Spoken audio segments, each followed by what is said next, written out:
রাষ্ট্রপতির পদত্যাগের দাবিতে যে আমরা আন্দোলন করছিলাম, আপনি সমর্থন দেননি। আমরা আপনি কোন লজ্জায় এই রাষ্ট্রপতির পদত্যাগ দাবি করেন? আমরা কোন এটা লজ্জা আপনি বিচার চান? আমি বিরোধী দলের যেহেতু জনগণ পতন চায়, এই জন্য তারা দেখাইতে যাচ্ছে এইসব ফাঁকা বলি আওড়িয়ে যে আমরা হলো প্রকৃতপক্ষে বিরোধী দল। এখন আলোচনার যে বিষয় সেটি হচ্ছে আজকে স্বরাষ্ট্রমন্ত্রীর বক্তব্য নিশ্চয়ই আপনি শুনেছেন। সেখানে স্বরাষ্ট্রমন্ত্রী পরিষ্কার করে বলেছেন যে এই যে আগ্রহ বা বিষয়টি নিয়ে আলোচনা হচ্ছে বিরোধী পক্ষের, কিন্তু সরকার এখনো আসলে বিষয়টি নিয়ে খুব একটা আমলে নিচ্ছে না। কারণ আইনি এবং সংবিধানে যেভাবে বলা আছে সেখানে রাষ্ট্রপতির আসলে বিচারের বিষয়টি করাটা আসলে একটু কঠিনই। একটু আপনার কাছ থেকে মন্তব্য জেনে নিই। হ্যাঁ, ধন্যবাদ আপনাকে। আসলে স্বরাষ্ট্রমন্ত্রী কোন প্রেক্ষাপটে এই কথাটা বলেছেন আমার কাছে খুব পরিষ্কার না। কারণ হচ্ছে যে অপরাধী যেই হোক সে অপরাধী, অপরাধীর বিচার হবে, অপরাধের বিচার হবে। এখানে দেখেন আজকে ট্রাইব্যুনালে যে অভিযোগ দায়ের হয়েছে সেখানে কিন্তু পিলখানা হত্যাকাণ্ড, শাপলা হত্যাকাণ্ড, তারপর 24-এর ছাত্র জনতার গণ অভ্যুত্থানে হত্যাকাণ্ড, এইসব নিয়ে কিন্তু অভিযোগ দেওয়া হয়েছে।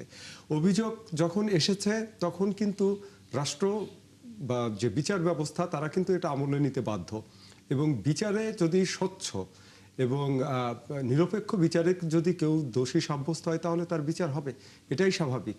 এখন হয়তো আমার ধারণা স্বরাষ্ট্রমন্ত্রী বলেছেন যে সরকার উদ্যোগী হয়ে কোনো বিচার করবে না বা এরকম কিছু একটা থাকতে পারে। তো সেটার পেছনে যুক্তি আছে। কারণ হচ্ছে যে যখন পর্যন্ত কোনো অভিযোগ না আসবে, কেউ যখন অভিযুক্ত না হবেন ততক্ষণ পর্যন্ত এই কথাটা বলা যায়। কিন্তু আমি যতদূর দেখেছি, মানে নিউজের সাথে যেহেতু ছিলাম, স্বরাষ্ট্রমন্ত্রীর বক্তব্য আসার পরেই কিন্তু এসেছে এই যে ট্রাইব্যুনালে যে অভিযোগটা দায়ের হয়েছে সাবেক 2 রাষ্ট্রপতির বিরুদ্ধে, এরপরই হয়েছে। তো সেক্ষেত্রে আমরা ধরে নিতে পারি যে তাদের অভিযোগও আমলে নিয়ে এটা বিচার ব্যবস্থার আওতায় আসবে। আর যদি তারা যদি দোষী হন তাহলে তাদের শাস্তি হবে, দোষী না হলে নির্দোষ প্রমাণ হয়ে তারা ফ্রি হয়ে যাবেন। এ নিয়ে আসলে খুব বেশি কনফিউশনের কিছু নেই।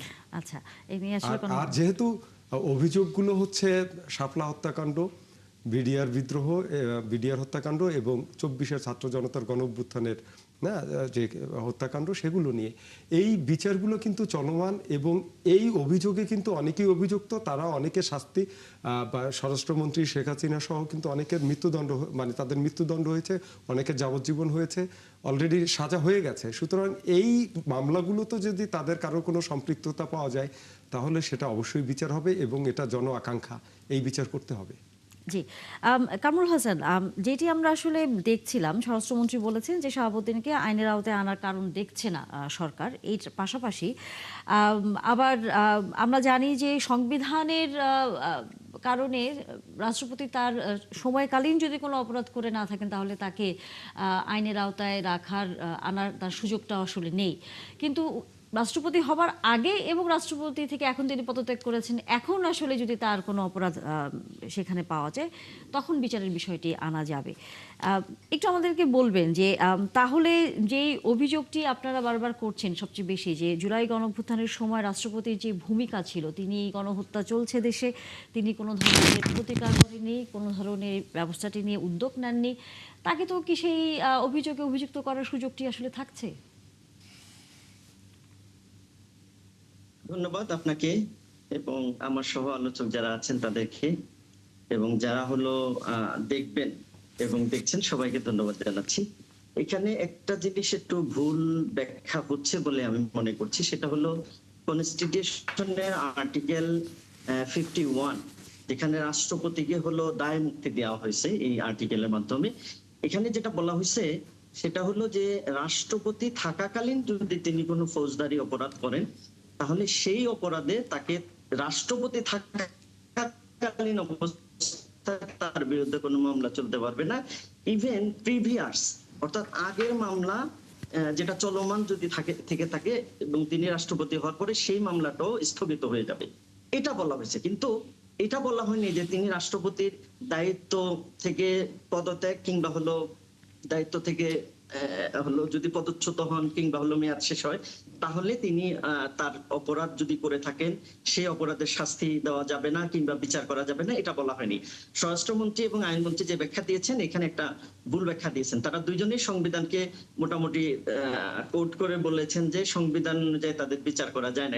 এটা অসত্য দাবি কিংবা অজানার কারণে, অজ্ঞাতর কারণে হয়তো এটা বলে থাকতে পারেন। এখানে মূল কথা হলো তিনি যখন রাষ্ট্রপতি নাই তখন তিনি রাষ্ট্রপতি থাকাকালীন এবং তার আগে তারপরে যে কোনো অপরাধের ব্যাপারে তার ব্যাপারে মামলা হতে পারে এবং সেই মামলার বিচার হতে পারে। এবং রাষ্ট্রপতি যখন নাই তিনি তখন অন্য 10 জন নাগরিকের যে অবস্থা তারও সেই অবস্থা, বাট শুধুমাত্র রাষ্ট্রপতি থাকাকালীন অবস্থায় তাকে হলো সংবিধান বিশেষ প্রিভিলেজ দিয়েছেন এবং সেই সময় তার সকল অপরাধকে হলো দায় মুক্তি দিয়েছেন সেই সময়টুকুর জন্য। সুতরাং আমাদের বক্তব্য খুবই স্পষ্ট। জনাব শাহাবুদ্দিন আহমেদ চুপ্পু, যিনি সদ্য পদত্যাগ করা রাষ্ট্রপতি, তার সময়ে 24-এর গণহত্যা হয়েছে এবং তিনি তখন রাষ্ট্রের প্রধান ব্যক্তি ছিলেন, রাষ্ট্রপতি ছিলেন। তিনি যদি স্টেপ নিতেন তাহলে স্বৈরাচার শেখ হাসিনাকে থামাতে পারতেন এবং এত হাজার হাজার মানুষের রক্ত যে হলো রাজপথে রঞ্জিত হওয়া লাগতো না, এত হাজার হাজার মানুষকে হত্যা করা লাগতো না এবং এরকম একটা গণহত্যা হতো না যদি তিনি স্টেপ নিতেন। তো তিনি সেই জায়গাটায় স্টেপ না নিয়ে বরং তিনি আরো স্বৈরাচারদেরকে গণহত্যা করবার জন্য তিনি হলো এক ধরনের আশকারা দিয়েছেন, এক ধরনের হলো প্রশ্রয় দিয়েছেন, এক ধরনের সুযোগ তৈরি করে দিয়েছেন। সে কারণে তিনি হলো অপরাধী হতে পারেন। এবং যেই মামলা হয়েছে আমরা মনে করি এটা শুধু অন্যরা মামলা করেছে এই জন্য না, সরকারের নিজেরই দায়িত্ব ছিল মামলা করে।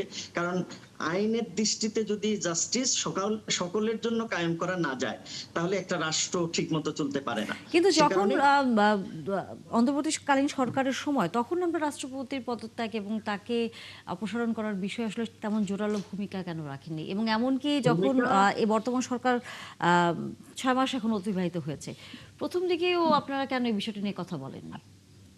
না না, এখানে একটা গুরুত্বপূর্ণ ইস্যু হলো রাষ্ট্রপতিকে 5 তারিখের পরেই পদত্যাগের জন্য উদ্যোগ গ্রহণ করা হয়েছে, কিন্তু বিএনপির কারণে সেই উদ্যোগ সফল হয়নি। বিএনপি তখন থেকে রাষ্ট্রপতির পক্ষ নিয়েছেন এবং রাষ্ট্রপতিও বিএনপির পক্ষ নিয়েছেন। কিভাবে নিয়েছেন? রাষ্ট্রপতি 5 তারিখেই হলো তার অধ্যাদেশের মাধ্যমে বাংলাদেশের 3 বারের প্রধানমন্ত্রী, জননন্দিত নেত্রী, দেশনেত্রী বেগম খালেদা জিয়াকে তিনি মুক্তি দিয়েছেন। 7 তারিখে হলো অ্যাটর্নি জেনারেল, 7ই আগস্ট 2024-এ অ্যাটর্নি জেনারেল হিসেবে নিয়োগ দিয়েছেন বিএনপির নেতা বর্তমান আইনমন্ত্রী আসাদুজ্জামান সাহেবকে হলো অ্যাটর্নি জেনারেল হিসেবে নিয়োগ দিয়েছেন।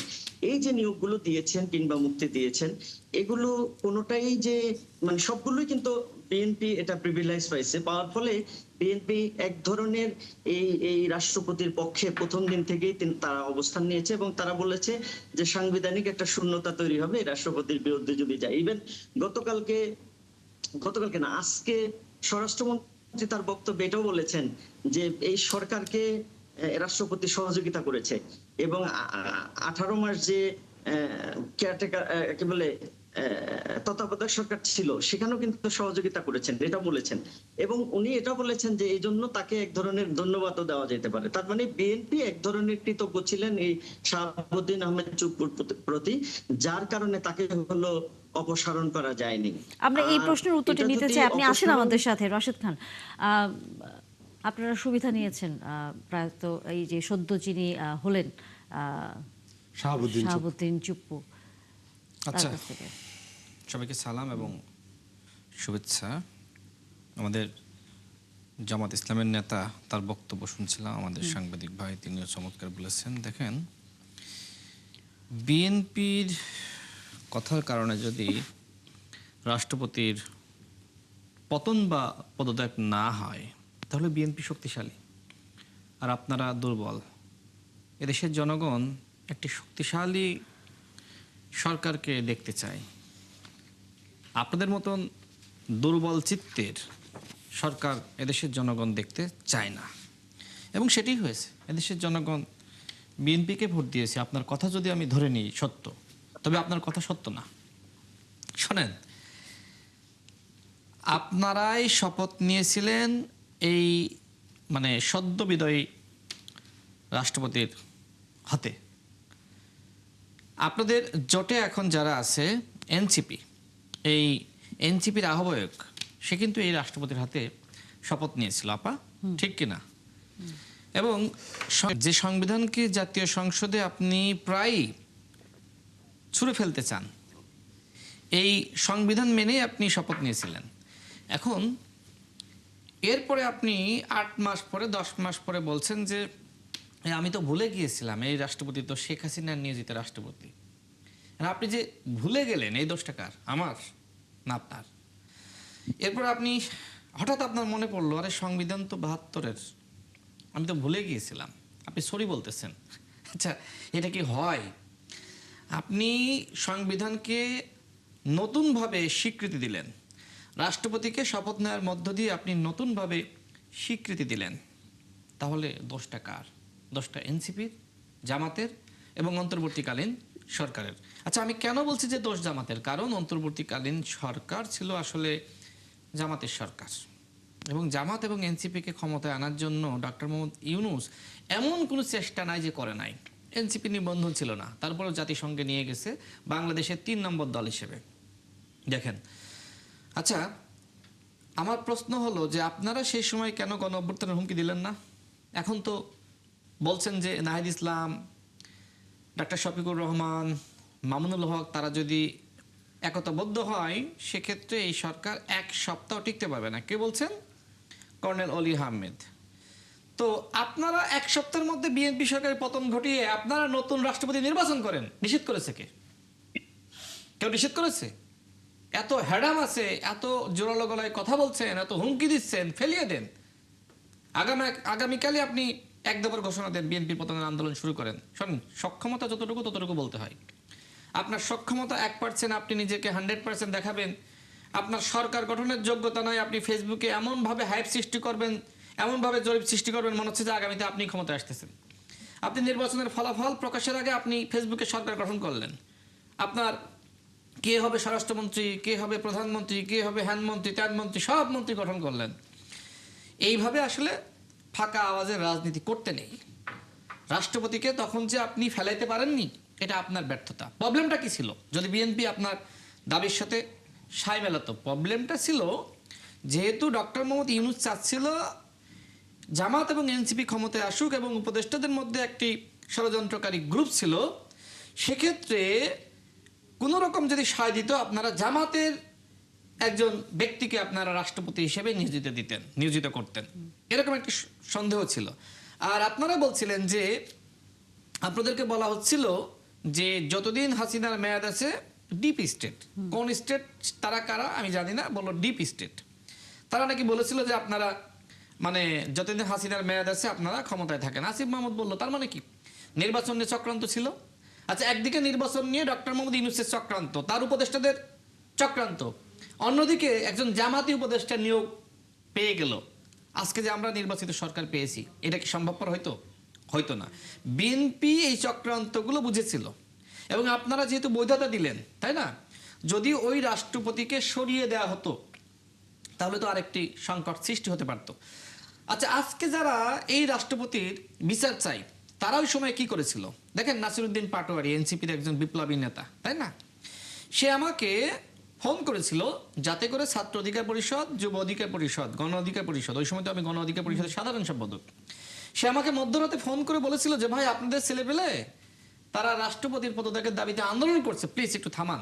যদি এই সময় কোনো অঘটন ঘটে তাহলে আরেকটি ফখরুদ্দিন মঈনুদ্দিন গঠিত হবে এবং আমরা আবার বিপদে পড়ব। এখন এই সরকারকে আমাদের টিকে রাখতে হবে। কোন সময়? যেদিনকে আপনার ফারুকী সাহেবকে উপদেষ্টা বানালো এবং একই সাথে আপনার শেখ বসিরউদ্দিন তাকে উপদেষ্টা বানালো, সেই সময় কিন্তু রাষ্ট্রপতির পদত্যাগের দাবিতে আমাদের যারা নেতৃবৃন্দ ছিল, কর্মীরা ছিল, তারা কিন্তু বঙ্গভবনের সামনে তারা কিন্তু অবস্থান নিয়েছিল। এখনো পর্যন্ত আপনি গুগলে এগুলো পাবেন। খেয়াল আছে? ওই দিন নাসিরউদ্দিন পাটোয়ারি, এটা শেষ করি একটু, এই ঘটনা জানতে হবে আপনাকে। ওই দিন নাসিরউদ্দিন পাটোয়ারি আমাকে ফোন দিয়েছিল, আমি বললাম, এই 71 টেলিভিশনের সামনে বললাম, কত বড় মুনাফেকেরা যে ওই সময় রাষ্ট্রপতির হাতে মধু খেয়েছে, তারা ছাত্র উপদেষ্টা হয়েছে, তারা সমস্ত সুযোগ সুবিধা ভোগ করেছে। ভোগ করার পরে যখন দেখেছে যে আমরা তো একটু মনে হয় একটু হৃষ্টপিষ্ট হয়েছি, মানে এখন আমাদের ক্ষমতা মোটামুটি নিয়ন্ত্রণে, এখন ফেলিয়ে দাও। তো আপনি যে সময় ফেলাইতে চাইবেন আপনার জামাতি রাষ্ট্রপতি নিয়োগ দেওয়ার জন্য, তখন বিএনপি কি জামাতের রাজনীতি করে নাকি, যে বিএনপি জামাতকে সমর্থন দেবে, নাকি এনসিপির রাজনীতি করে? বিএনপির নিজস্ব রাজনীতি আছে না, চিন্তা আছে না? আচ্ছা, আর একটা ঘটনা বলি। গণ অধিকার পরিষদের বর্তমান সিনিয়র সহসভাপতি ফারুক হাসান, গণ অধিকার পরিষদের একসময় ফ্র্যাকশন হয়েছিল, নুরুল হক নূর এবং আমি বৃহৎ অংশে নেতৃত্ব দিচ্ছিলাম, আর একটা অংশ এই ফারুক হাসান এবং ডক্টর রেজা কিবরিয়া নেতৃত্ব দিচ্ছিল। তো তারাও কিন্তু এই রাষ্ট্রপতির পদত্যাগের দাবিতে বঙ্গভবন ঘেরাও করেছিল, মানে ওর সামনে অবস্থান নিয়েছিল, বঙ্গভবনের সামনে। দেখবেন কয়েকদিন আগে ফারুক হাসান তার ফেসবুকে পোস্ট করেছে, ওই সময় নাহিদ ইসলাম থেকে শুরু করে মাহফুজ আলম, আসিফ মাহমুদ, এই নাসিরউদ্দিন পাটোয়ারিরা তারে শত শত কল দিয়েছিল যাতে করে সেখান থেকে উঠে আসে। মানে কি, আপনারা সেই সময় এই রাষ্ট্রপতির পদত্যাগের দাবিতে যে আমরা আন্দোলন করছিলাম, আপনি সমর্থন দেননি। আমরা আজকে আপনি কোন লজ্জায় এই রাষ্ট্রপতির পদত্যাগ দাবি করেন? আমরা কোন এটা লজ্জায় আপনি বিচার চান? আমরা নিশ্চয়ই এটার উত্তর আমার সর্বশেষ লাইনটা শেষ করি। আমাদের আমার সর্বশেষ লাইনটা হলো যে এই মুহূর্তে এনসিপি জামাতের কোনো রাজনীতি নাই, যে কারণে তারা কখনো রাষ্ট্রপতির বিচার চাই, কখনো অন্তর্বর্তীকালীন সরকার জুলাই জাতীয় সনদ এবং গণভোট নিয়ে যে প্রতারণা করেছিল, সেই প্রতারণাকে পুঁজি করে মানুষকে বিভ্রান্ত করছে, বিভাগীয় সমাবেশ করছে, প্রতিনিয়ত গণ অভ্যুত্থানের ফাঁকা আওয়াজ ছুটছে। ওই যে মাঝে মধ্যে আমরা দেখি না যে পুলিশ উপরে গুলি ছড়ে, ঠিক আমাদের এই জামাত এবং এনসির অবস্থা তাই হয়েছে। মানুষ তাদেরকে প্রকৃতপক্ষে বিরোধী দল মনে করছে না। দেখেন না তাদের এমপিদের কি পারফরমেন্স, এই জন্য মনে করছে কি বিরোধী দল। তাদের যেহেতু বিরোধী দলের যেহেতু জনগণ পতন চায়, এই জন্য তারা দেখাইতে যাচ্ছে এইসব ফাঁকা বলি আওড়িয়ে যে আমরা হলো প্রকৃতপক্ষে বিরোধী দল।